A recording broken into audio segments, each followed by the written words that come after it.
RacingRant Academy, Ballarat Cup Day. So, g'day, Aaron. G'day, Gord. Aaron, what are we expecting from Ballarat tomorrow? Weather, pattern? I see the weather forecast doesn't look great.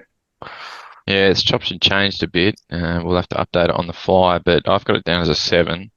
We're going to get a good amount of rain leading up to the card and then consistent rain through the meeting, a bit similar to last week. So I've got it down as a 7. As far as the track, I don't mind Ballarat. The inside lanes are usually the go-to spots, and they don't cut up as much as most other tracks when it's rain affected. They still tend to be reasonably good lanes even later through the card. So I've got to lean towards inside lanes.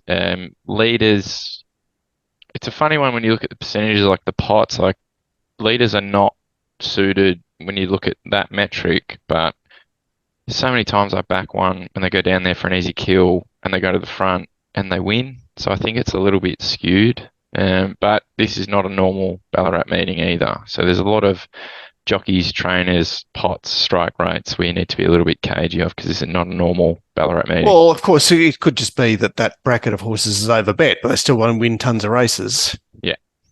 Anyway, Gord, Ballarat tomorrow, what are you thinking? Yeah, I'm going to be a little bit cautious for the reasons that Aaron mentioned there.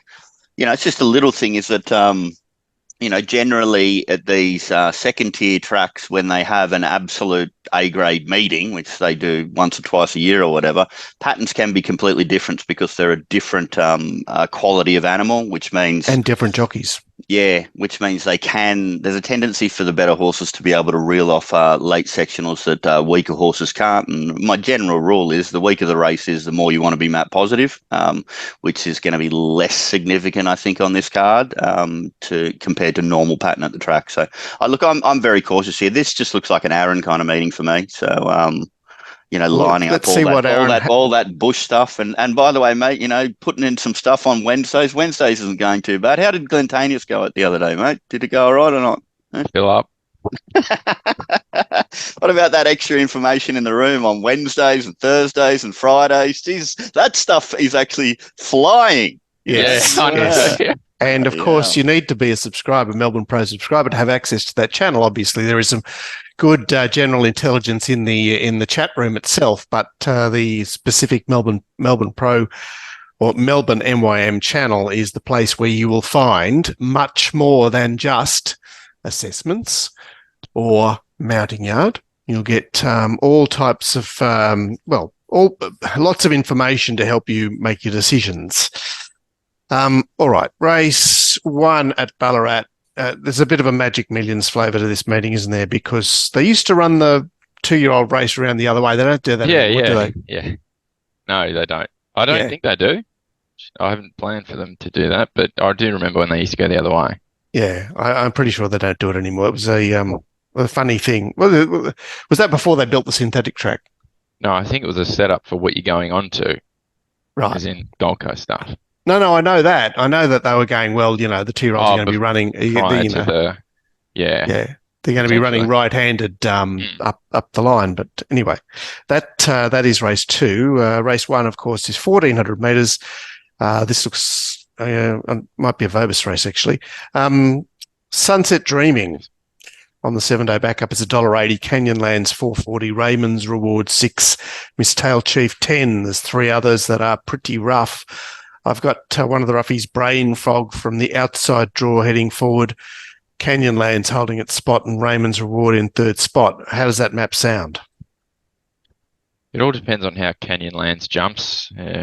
Wasn't super quick away last start, and Raymond's Reward will want to go forward as well. And yeah, Brain Fog obviously drawing that gate and not having a stack of ability, I don't think, is probably going to want to be map positive. So it all depends really on how the 3 jumps, which is sort of what you're trying to figure out is where does Sunset Dreaming get to? Is it potentially behind lead, 3 back, 1 off? It's going to be dictated at the start. The default position for me in this type of race is what price do you back the 5, if at all, because you can't back the others, I don't think, which is it's a weird one. You're 6th up into your first preparation quick backup, blinkers first time, seems a little bit kitchen sink. But when you look at the others, they just don't have anywhere near the ability that this one's got. It's had 2 cracks at the track, both pretty good wins, and I don't think it was suited either time at Caulfield there. It was slow to begin on both. Didn't get a really good run, and if you look at ratings and figures, this is like close to a good thing. You just need to decide, are you willing to take this sort of a price at this stage of the prep? So for me, I've marked it notably shorter, but the yard's going to dictate if I back this horse. But I just don't think there's much ability. Like Raymond's Reward, I thought that was an absolute moral last start. And at the shorts in the run, gee, it was nervy times, and it wasn't against much. Canyonlands is a maiden. And then if you look at Sunset Dreamy, I know it's coming back from the mile. It's coming out of all the best stuff, but it did get beat by Run Harry Run 2 back when it didn't have much go its way. And I'm pretty sure it was either 3 back or maybe in its maiden where it smacked that horse at this track. Yeah, for me, it's all about, can you take the price and what price? The interesting favourite, isn't it, Gord? Not much more to add there, to be honest. So everything Aaron said is the way I approach the race, which is, look, it's absolutely proven at the track. It's coming out of stuff that is far superior than anything else, but we are getting very late first preparation. We are 16 back to 14, but, everything else is ticked. I love the blinkers going on a horse like this. I love the fact that the others are camels. Yeah. It's one of those ones where you can be super aggressive and get it really short. I can't do that just because I'm wary of those, afterthought, late preparation, back in distance. They're 3 things that make it difficult for me to mark it super short. Saying that, you either back it or you have the race off. The 2-year-old race is race 2, and here we've got Arabian Summer, $2.50, Parkour at $5.50, Heinous $8.50, Done Wondering $10, and obviously there's a number of unraced. So of the race, I've got Arabian Summer getting well forward. How do you think they will map if you've got such a thing available, Aaron? I've got Arabian Summer leading. I think there's 5 to unraced. I don't think there's anything that's going to match the early speed that we've got proven on race day that Arabian Summer can do. Arabian Summer is obviously the starting point. I think it was super. First up around a bend at Caulfield, that's generally a pretty good form line this time of year, that race. And then last start, a bit like Anisa in that same race, I don't think it was overly suited going down the straight. I think it was slightly uncomfortable. Didn't really sort of race in the same manner that it did around the bend at Caulfield, and Anisa went on to absolutely power away last start when it went around a bend. So I think that's obviously your starting point. I've marked it clear favourite. I will be backing it, but the best result for me in the race will be the 10 Broken Promises. I thought those trials were fantastic. I think it maps really well. I think it's one that's going to have clear ability, and a bit like Arabian Summer, I think it's probably going on to better stuff, but there's just massive discrepancy in the price. One's $15, the other one's $2.80. So Broken Promises will be my best result, but I think Arabian Summer is clearly the horse to beat. So why is it out of the market? In fact, it's there's only 2 horses longer than it. Good question. All right. Well, we'll see if Gord can shed any light on these 2-year-olds. Yeah, this is one where it's a really easy race to do because you just back number 7. 2-year-olds having race experience over the others is still, it's been important for decades, and it still works. And that's absolute A-grade, those lines. As Aaron mentioned, the line through a knee, so that's good enough to win this race. And the map is looking absolutely perfect for it as well. Broken Promises, I suggest when the Corps put up their early prices, it's generally off connections, and that's what can get it to this kind of price. Interesting that nice jump out last was on a wettish track, and maybe we get that on Saturday, maybe not. But Aaron, I wasn't. You're going off soft 7, aren't you? Yeah. Well, let's see. I think track conditions might be important. It might come into play a little bit more if the Sting is out of the track. Saying that, I don't care. Those back horses like Arabian Summer, $2.50 seems fine to me. Best lines, best map, probably best horse. Watching all the jump outs of all the other horses, I didn't think there were any superstar jump outs. I didn't have it as quite number 10 quite as good a jump outs as Aaron is suggesting, although they were decent. And obviously the other one we look at, which is Parkour, the Cummings horse, which, did nothing in Sydney and then goes down there and was a little bit more stylish in Melbourne. But I think it's just like, Parkour, you're a B grader. We'll just send you down to the second tier stable kind of a thing.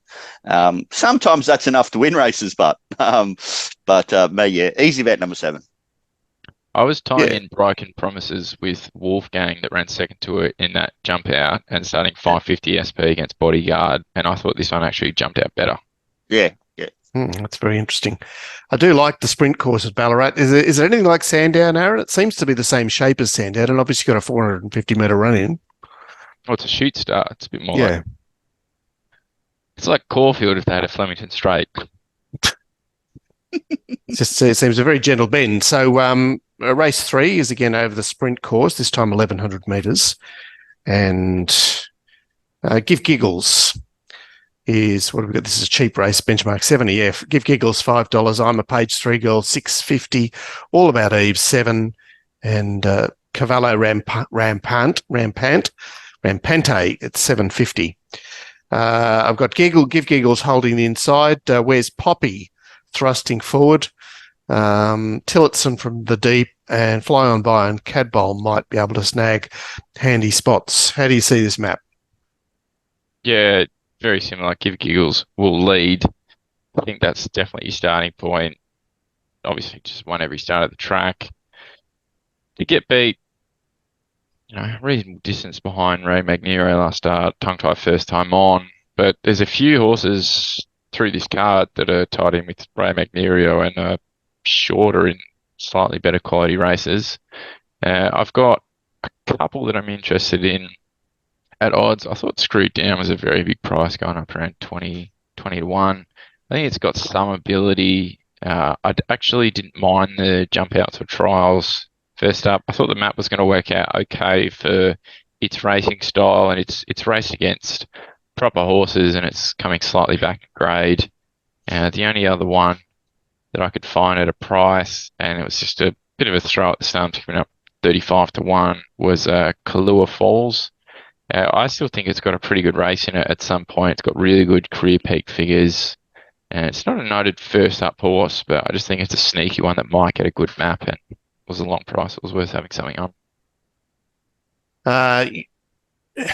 Can you sort this out, Gord? It looks one of those opaque style races. Oh, geez, at the moment it's going to be really boring for everybody because I think we've approached this race the same way too. And my thing here, Aaron, was I didn't think any of these favourites in the market actually had that much ability, mate. So I went looking for outside. Something else. I found a sort of a different one, and that is I'm quite happy to back this horse, number 9, Tillotson. We're going to be map positive. Its last 2 jump outs were really good. The only thing there was that its 2 jump outs before it started last preparation were good as well. And sometimes I give more of a tick if I see a change, like it's trolled even better this time in than it did last time in. But I've always had a little bit of a time for this horse, and jump out's awesome. A couple of nice victories last preparation, and the opposition is limited. And we're a lightly raced winner here against horses that I don't think are that good. And let's face it, I mean, if we were just doing this horse off its last 4 runs, which it's been with Dabeneg, we could say this horse had 4 starts for 2 wins, really, couldn't we? Because if we want to ignore when it was with John Thompson up in Sydney, obviously Dabeneg might have found the trick to this horse, and I thought it was an easy bet, around 20 to 1. Yeah, and a deep field. I see. What would the plan be there, Aaron? Is like Linda Meach going to be particularly aggressive, or is she looking for 1-1, or what can she do there? I think the top jockeys on the card, she's definitely one of them. Jamie Carr, this is one of her only profitable tracks. Jamie Carr, Carleen Heffel, and I think Wormy Pin goes okay at this track, but I'm off him at the moment. So Linda Meach is a pretty good front running or on pace jockey at this track. Got to say Race one thing. Wouldn't it be funny, guys, if good old Coffee rode the winner in the first two races on a major metropolitan card? Like he's got. Well, I hope you will. Yeah, so do I. So do I. It'd be nice to see. All right, race 4, sorry, is the 78 mares. Up to the 1200 here. Show High down from Sydney at $5. Prairie Flower 6. My Yankee Girl 750. Glitzing 750. Holly Lolly 8. Jenny Jerome 8. Miss Baltimore hits the others at 12, so that's very congested. The speed is Miss Baltimore from the inside. Charming Die shows out with Show High, and Holly Lolly may be caught wide or press forward. How do you see this map and this race, Aaron? As usual, your map man is a gun. It's exactly how I've got it. And that's why I'm slightly against the 7. I just think you're either going to have to commit and it might add more tempo in the race, which might make it slightly uncomfortable, or it might have to just sit back and slightly wide. I think that's probably your starting point until you did the map. The couple I've landed with Glitzing, which is scary, like 8th start, first preparation mare, but when they take this sort of time between runs, gee, it flies, and you probably only need to look to the last couple of races like that. One against She Dances, it was 3 wide, sort of carting up, only beating a couple behind She Dances. If She Dances was in this field, it'd win by as much as you want. And I think Jenny Jerome's probably the best horse in the race going forward. Paddy Payne first up, that's not a noted quality. I want to have a look at it in the yard, but it's definitely the one that's probably the best horse with the best lines. Now, I've got a couple of others, but I'll keep those. All right. Well, yes, Melbourne Pro Punter Service is your way to go there. Gord, you were interested in Show High first up in Sydney. She raced outside the lead. Kept fresh here, 35 days down here. Any interest there? You always need to forgive horses that sit OSL first up, but saying that, I was still disappointed with the performance of the horse. But I think there's enough reasons to give this one more chance. I'm particularly interested in the tongue tie going on. Now, for me, this is the best horse in the race by a country mile if it lives up to the expectation I had of it, of what it has done previously, off its trials and what it did last preparation. Now, saying that last run at Rose Hill there didn't indicate to me that it had anywhere near the ability that I thought it did. But I just thought that this tongue tie going on and going down to Melbourne, where it's got that beautiful run against Foxy Frida before it went for a spell last preparation. Now, seriously, if it is with us and maybe the tongue tie is the trick to it, I could see this shitting in. I could see this shitting in or doing nothing. So I'm happy to back it.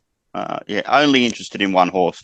And, guys, these lightly raced Sydney horses that go down there over these kind of distance ranges, they are lethal. They are lethal. I'm backing 7.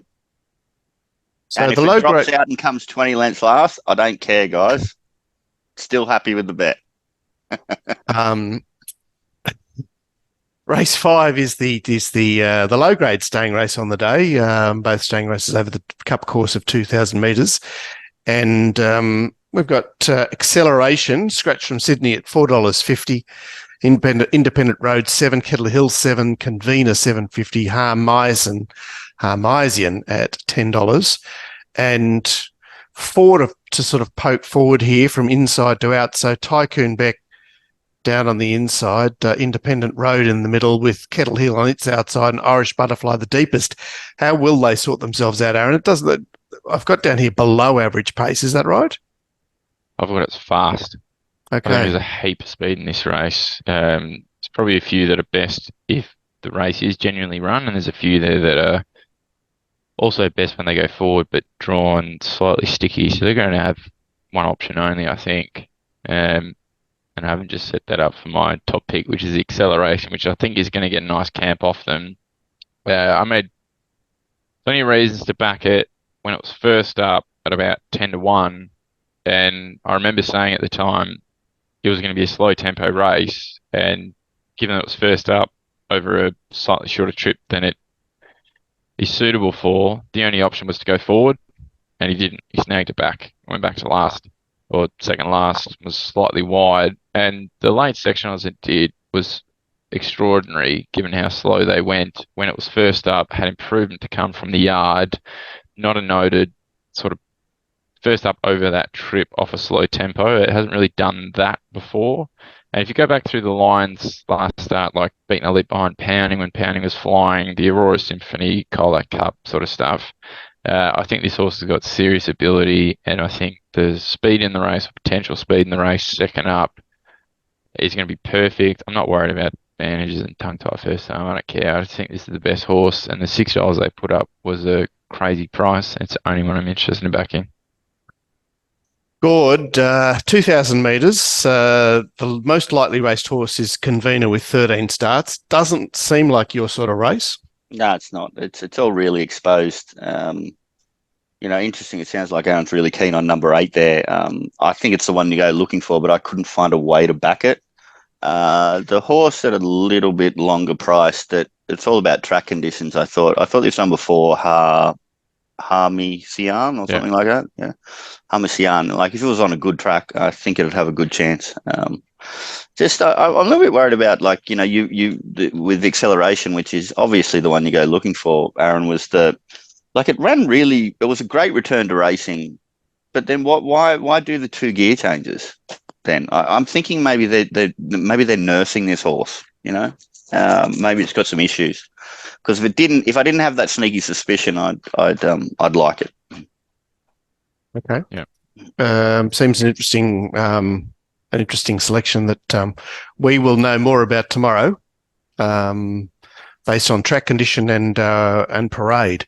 Race 6 is the mile, cheap. Well, benchmark 78, but only 80,000. And here, Divine Purpose is 350. Oceans Above 8. Big Story 9. Golden Crusader and Wakamana at $10. Here I had going forward only 2 prominent runners, but Golden Crusader and Reset the Jazz. How hard do they go, Aaron?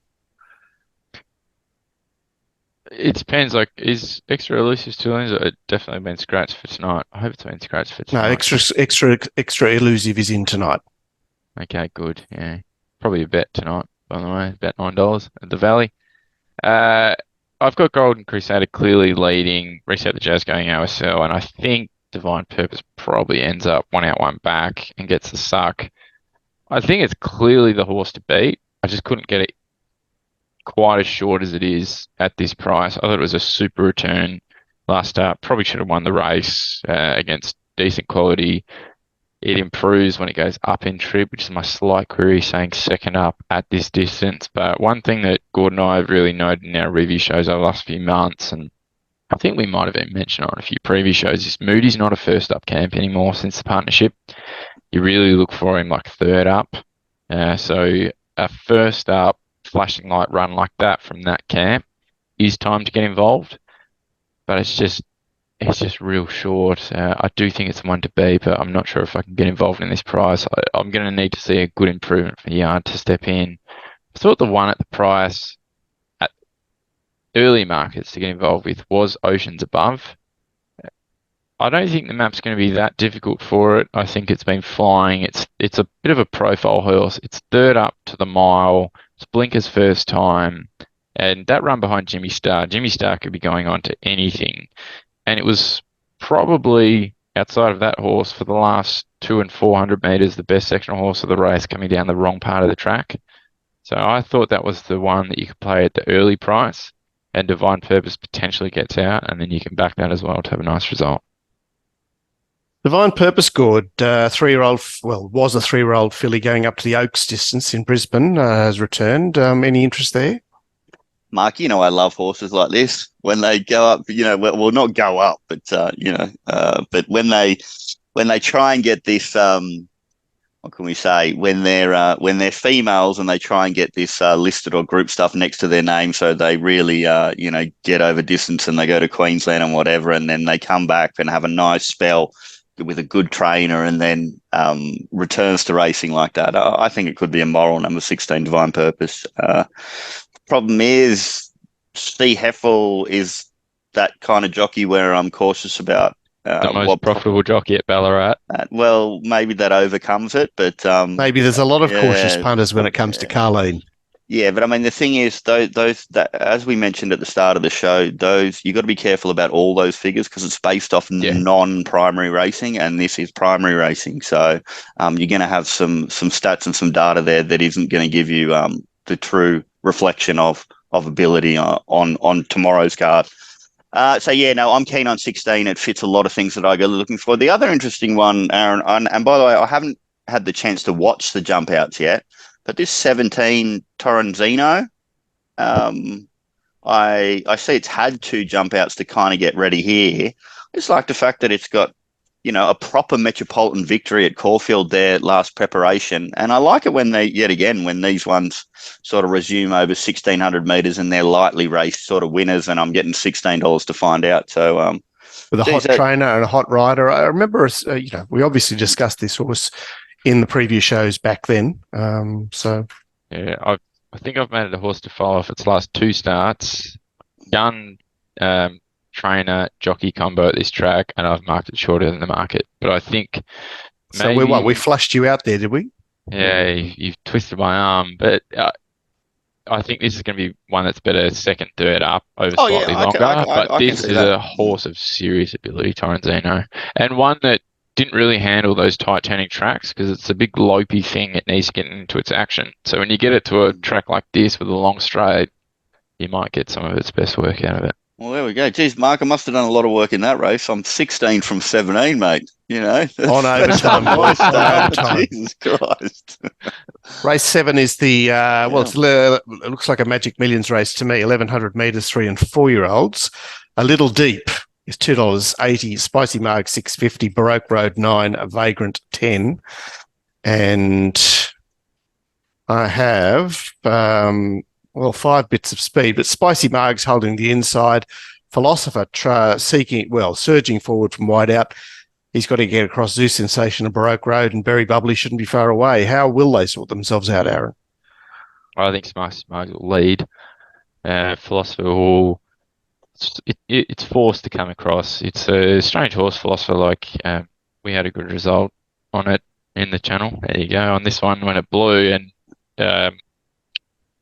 it's promised a lot, but hasn't really delivered. And it paraded phenomenally last start and blew. And it was a weird one. Like in the run, it sort of looked like, okay, maybe they're getting up to it, but then it just kicked late and they go, okay, this is the key to the horse that we need to go forward on it. I expect that's what they do, but I don't think it's got the early speed to challenge Spicy Marg's. Spicy Marg's first up was an odd one, like we referenced in our previous show, I think, that we couldn't touch it at the current price, but then it was blowing. But the blow was so evident from the yard. Like if you saw it, there was a notable issue. I was surprised that it went around. It was like $3.30 out to $15 on Betfair. It was absolutely sensational. Yeah, you can completely pen that run. Forget it ever went around. The run at Caulfield was sensational. It was never going to lose at any part of the run, and it went pretty hard early and ran really good genuine splits late. And then that Moonee Valley run, I did the review with you, Gooden. I said, just completely pen that, forget it ever went around. It was wide. That was quicksand out there. I thought the jump outs were really good. Saying all that, I think there might be a smart one in here in A Little Deep. They've taken their time with this horse. The run. Oh no, Aaron finding this bloody Mo form, Mark. Hey, I love Mo. He's Mo. Especially Mo and Eustace at Moe. It absolutely put him to the sword last start, and then has taken a bit of time between runs, went back to the jump outs. They were really good. He can rattle off really good sectionals. I think it's bred to do it. It doesn't matter what the track's looking like. I think the map potentially sets up for it, given what I mentioned at the start with Spicy Margs and Philosopher. I think they both have to go forward. A Little Deep will be a good result for me, but I won't lose on Spicy Margs. And I thought the other one that you could potentially look at, which is yard only for me, would be VC coming out of Good Stuff. I think there's ability in the horse, but I want to see it from the yard. So A Little Deep ran around in this race last year as favourite, $5 on that occasion. I see that the track condition... It was a good run. The track condition was listed... Well, I've got the track conditions 11.2, the track speed. Yeah, you need Yeah. your wellies. Yeah. Yeah, and the official is a heavy 8 mark. A bit of a difference there, isn't there? Shit. Anyway, right. That's the Magic Millions short course race. The feature is the Hang on, $500,000. Gordon, did you have a tip there? Yeah, I'm back in Spicy Mark. Lightly raced leader. Really love the jump outs. Yeah. And it's just sort of like, yeah, I mean, maybe this 8 is a good one, but you're not proven yet for me if your dominant victory was over 1,000 meters at Mo. So, but saying that, that's Aaron's bread and butter, so I've got to be careful. But anyway, I mean, what an easy bet Spicy Marg is. $6 or $7 on a leader, lightly raced leader. It's an easy bet. When the world's biggest bookmaker and Leviathan owner appears in Sydney on the weekend, but be careful not to disparage Moe in their company. They're a fan, are they? Eh? No, Sarah's from Moe. Oh, is she really? Oh, okay. Well, I'm going to see them tonight. I'm going to Canterbury tonight. So there you go. Jesus okay. Christ. Well, there you go. I've warned you. He's getting out of the office. Yeah, I'm leaving. Must be confident on the card. I'm leaving the upstairs of the house. No, I go out when I'm not confident, Aaron. Oh, it's the other way around with me. Yeah. Going to the races is to socialise, not to work. Yeah. Indeed. Right. Race 8 is the feature, and Foxy Cleopatra not running in Sydney, running in Ballarat, not Melbourne. Ain't no is $5.50. Ain't no deal done. Are we going to see it finally? $6. Captain Envious $6.50. Young Werder $6.50. Red Sun Sensation 7. Just Folk $7.50. So a clump at the head of the market there, and poking forward on Francais, Just Folk holds its gate 1, Red Sun Sensation works forward, and Young Werter might get a relatively sweet run. It doesn't seem like a lot of urgency, Aaron. No, there's not a heap of speed in the race. Let's just do the race like ain't no deal done's out. Because I think it's going out. And if you want to hear my opinion of the horse, watch any of the last 8 preview shows. Yeah. I'm sick of tipping it and not seeing it run. Yeah. You're getting frustrated. I mean, it got scratched last start because it was a heavy track. Well, it wasn't a heavy track. The track downgrade. It started as a good 4 and it went to a 7, and it's probably going to be this at this stage of the day. So I assume it just comes out, which leaves me with your horse, Mark, Young Werder. Woohoo! Genuine horse. Like, what a run last start. It was not entitled to run a place last start at all from where it was at the 200. Like, it copped a serious bump. It was not entitled to do that, and it's coming through clearly the best lines. I can't get out of my head that 3-back run at the Valley when no horse raced on speed or inside lanes that day besides Recommendation, which was a complete moral, and you can just forget that for the bias. And then this horse, which was 10-1, was the only horse that raced on the rails and was way too good late. And then it's gone on to race, Montefilia and I don't even know how much that prize money's worth, Hill Stakes, and then the Champion Stakes where it was just huge. I think that's clearly the horse to beat, and Regal Power is the one at the price that you can definitely back. Its peak career figures are definitely good enough, and I thought it's shown glimpses through the prep that it could do something at the price, but Mark's horse on top. What are you saying, Gord? Not for me. Bloody Young Werder. Yeah, $6 about a horse like this when it's had 26 starts for 3 wins. I mean, I know it does solid stuff all the time, but not for me, man. Not for me. It's not my style. I mean, I love when Mark finds horses like that when they're over 20-1. These style of horses, I don't like taking signals. Oh, well, my rules is nothing under $8. I look at horses like this. I thought it was an easy bet here. Foxy Cleopatra, 3rd up. It's a lightly raced one that is come back really well. Like, I probably think if I was going to get super keen here, it probably should have won that race last start. But I mean, we just finished doing the Sydney. It looked to me like it needed the run, Gord. Yeah, it was just lacking match practice, and when the business end happened, she was like, "Oh shit, what am I doing?" And it was like, "Oh, I've worked it out now in the last 100." Yeah, and on top of that, we've got that beautiful run at Caulfield in the Ethereal against Renaissance Woman, and that was a sensational run, and that was over the 2,000 meters. So I think third up 2,000 meters is when this horse is going to peak. And obviously, I think you didn't mention Williams as being one of the go-to jockeys on this card, but he is for me, Aaron. So yeah, I'm 8 on top. Yeah, very interesting runner because obviously did the form on the horse for Sydney and marked her on top in the ATC Cup. So, well, I mean, the interesting thing, Mark, is that you sort of half found Charterhouse as well. So, some interesting sort of lineups there. Well, I mean, Just Folk obviously ran around in that race and then came out and he was brave. He's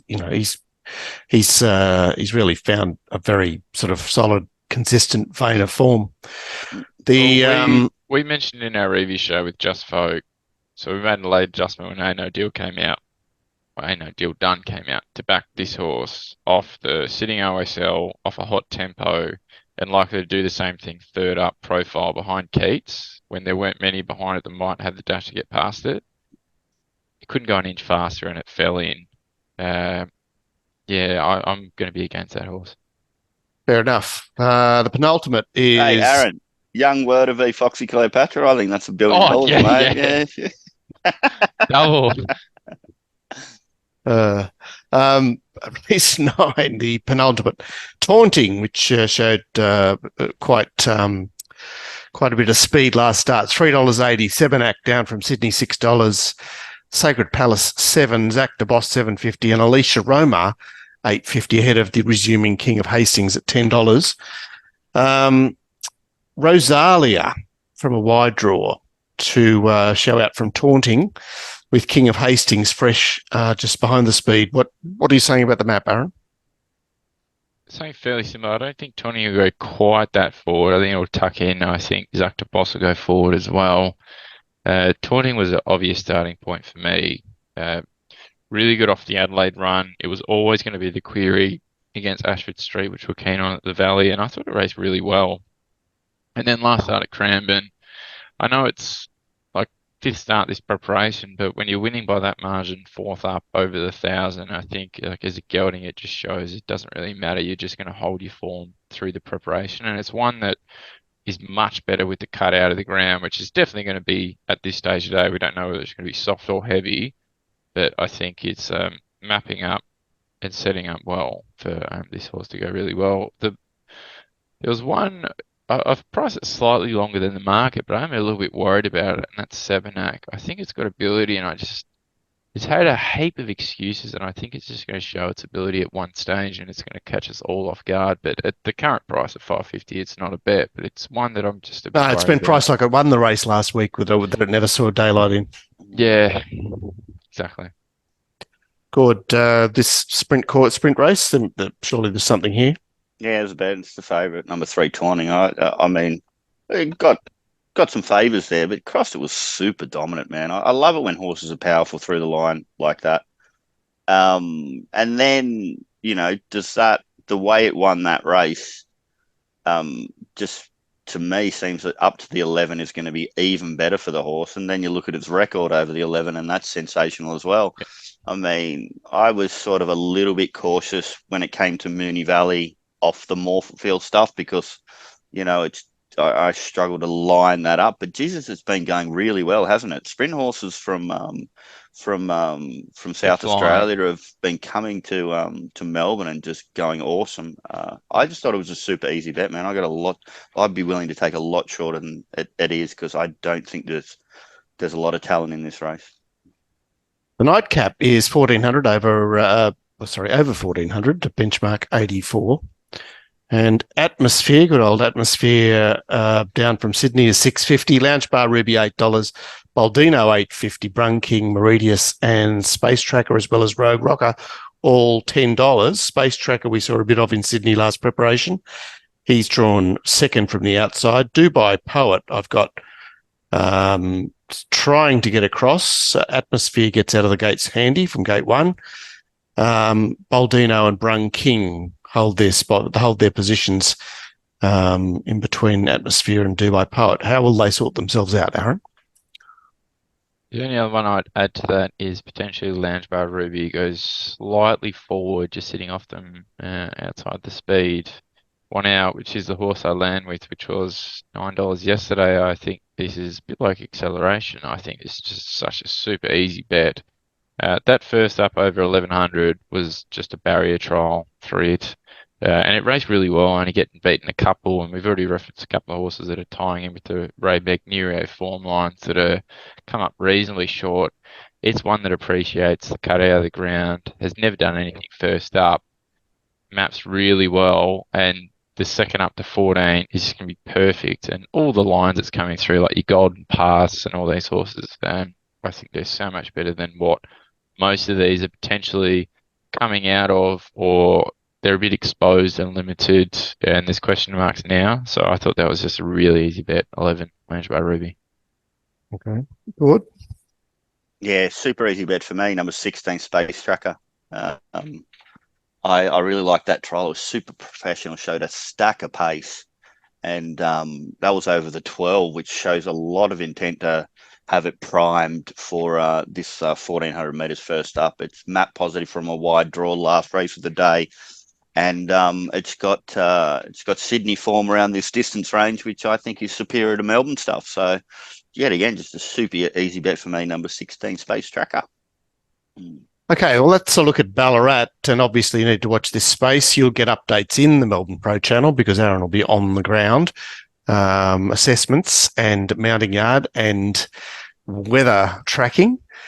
Because it is set to be cold and wet at Ballarat tomorrow, so we'll need to know what's going on. You can be part of the Melbourne Pro service just by clicking on the I in the top right-hand corner there. That'll take you through to the site, and you can get hold of the stuff that everyone's talking about. Aaron, thanks for this preview, Gord. Is there anything that you're really keen on the card?